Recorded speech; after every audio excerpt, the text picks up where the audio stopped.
Amy, Ben, Chris, Diana, and Ethan began to walk towards an old house in a quiet neighborhood on a summer night. They had known each other for years.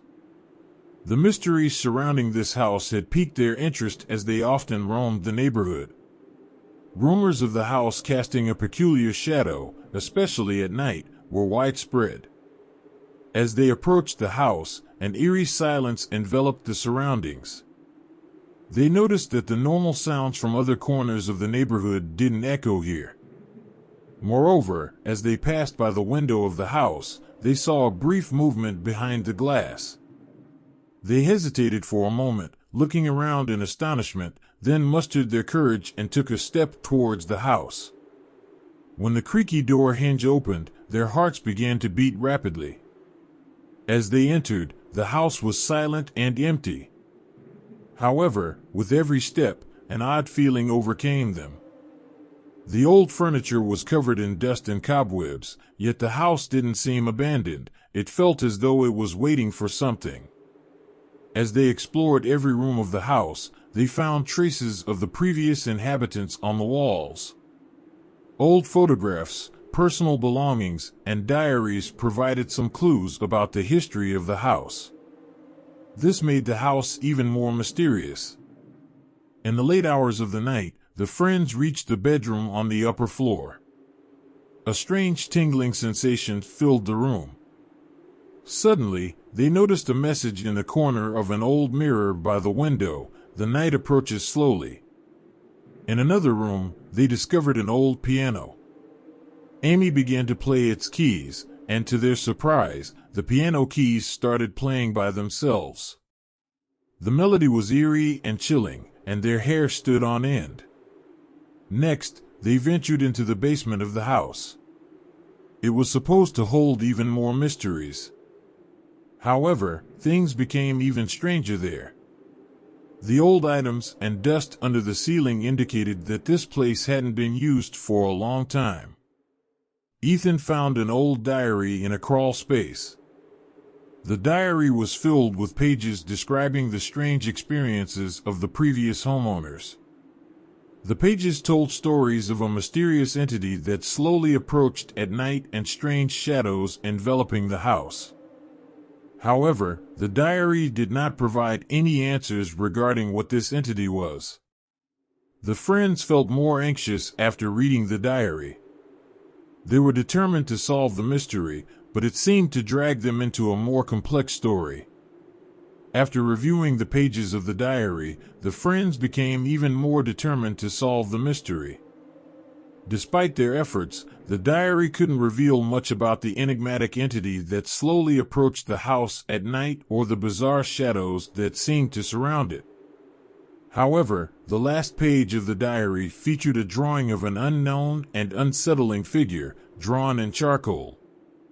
The friends stared at the drawing for a long time, unable to fully discern the figure's face. The unease they felt intensified after seeing it. Following the sighting, the silence inside the house grew more intense. However, one of them, remembering the face from the drawing, walked toward the window. As they reached the window, they saw the exact same figure standing in the garden, a little farther away from the house. At that moment, all of the friends were looking at this eerie scene. The mysterious figure stood there silently, almost as if it was watching them. Ethan, with a quivering voice, told the others to remain calm. Nevertheless, the mysterious presence seemed to be getting closer. The friends exchanged worried glances as strange events resumed within the house. Furniture started moving, doors were opening, and shadows began to encroach upon the room. In their panic, the friends fled from the house and returned to their neighborhood. The eerie experience they had inside the house still lingered in their minds, but they no longer had the courage to solve the mystery. In the late hours of the night, the neighborhood regained its silence, and the friends started developing theories about the meaning of these strange events. Perhaps the house still bore the traces of a tragedy from the past, or the mysterious figure was a ghost haunting the place. One thing was certain, they had no intention of returning to that house. A few days later, one of the elderly residents of the neighborhood told an old, long-forgotten story about the house. According to her, the previous owners of the house had mysteriously disappeared, and after that incident, the house was believed to be cursed. The friends had a better understanding of what they had experienced, but one truth remained: this night had strengthened their friendship, and they were now sharing the mystery that loomed in the shadow of the house. James deeply felt the pain of his father's loss. After his father's death, he found himself missing him more than ever. One evening, he decided to visit his father's grave. Carrying a bottle of alcohol with him, he walked towards the cemetery. Having a drink seemed to give him the courage he needed, as losing his father still left him feeling sad and helpless. The cemetery was quiet and deserted. Stars shone brightly, and only the rustling of leaves in the trees, stirred by a gentle breeze, broke the silence. As he stood by his father's grave, he placed a bottle of alcohol on the tombstone and expressed his longing for his father. Then, he turned to walk back home. However, with each step he took, the grass beneath him suddenly began to stir. When he turned around, he saw hands emerging from the earth of the grave. In horror, he realized that these ghostly hands belonged to his father. His father was rising from the grave. His father looked deeply into his eyes and asked, "Why are you here, my son?" James stood frozen, utterly shocked. His father had passed away. This had to be a dream. But it was no dream.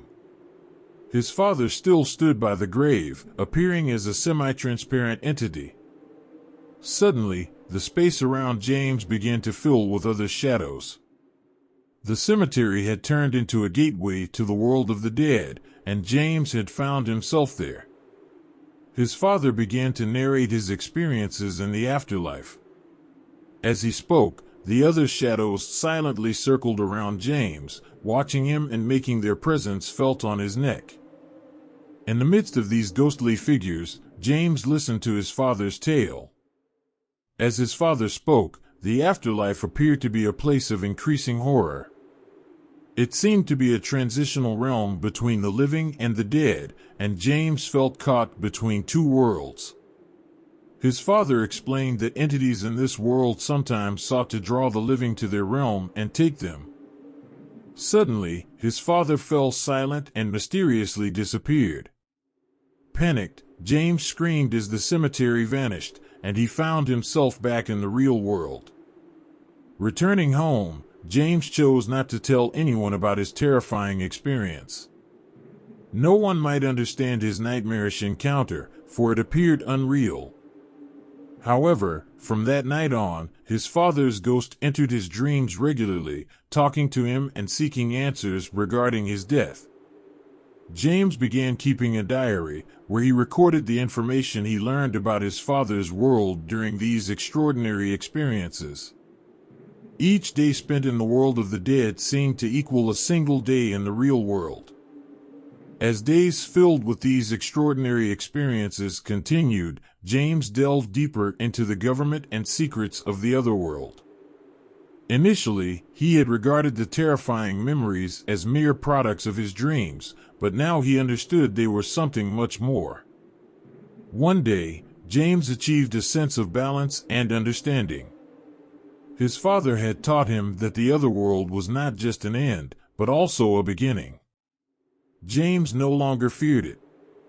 Instead of facing death, he learned to accept it and see life as a transition.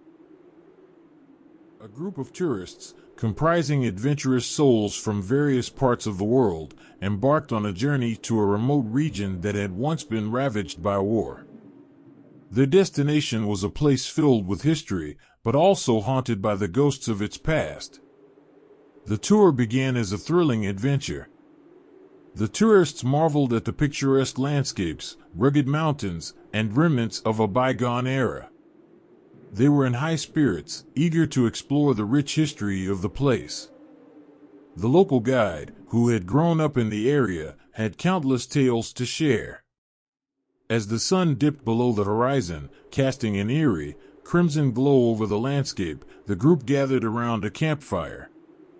The guide, a weathered man with deep lines etched into his face, began to share the region's history. He spoke of the wars, the sacrifices, and the countless lives lost. It was around this time that the first unusual incident occurred. From the shadows, the tourists heard faint whispers on the wind. The words were unintelligible, but they sent shivers down their spines. Some thought it was just the wind playing tricks on their ears, but the guide wore a troubled expression. The night grew colder, and the group retired to their tents. Inside, they hoped to escape the disconcerting whispers that lingered in the air. But as they lay in their sleeping bags, they realized the whispers had not faded. Instead, they had grown louder, and there was an unmistakable urgency in the voices.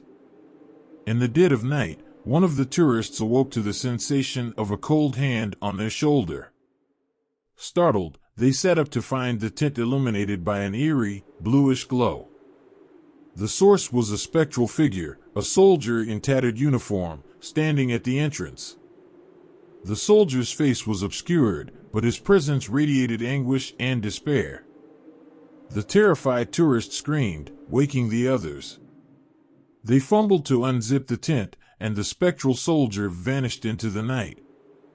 The group gathered outside, their faces pale, and recounted their chilling experiences. It was clear that something otherworldly was happening.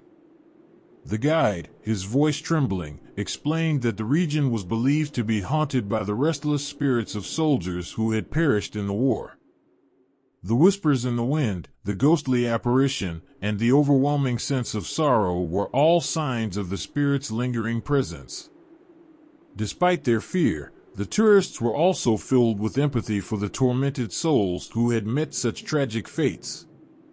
They decided to pay their respects and acknowledge the past, hoping it might appease the lingering spirits. The following day, they visited a memorial site dedicated to the fallen soldiers. There, they offered flowers and prayers, seeking forgiveness for disturbing the ghost's eternal rest. As they left the site, the wind carried a different message, a sense of gratitude, as if the spirits had finally found solace. The tourists completed their journey with mixed feelings, haunted by the eerie encounters, but also touched by the closure they had brought to the restless souls. As they departed the once war-torn region, they couldn't help but reflect on the enduring connection between history, the living, and the spectral echoes of the past. This eerie journey left the tourists with a lasting appreciation for the complexity of the human experience and the undeniable existence of forces beyond the realm of the living.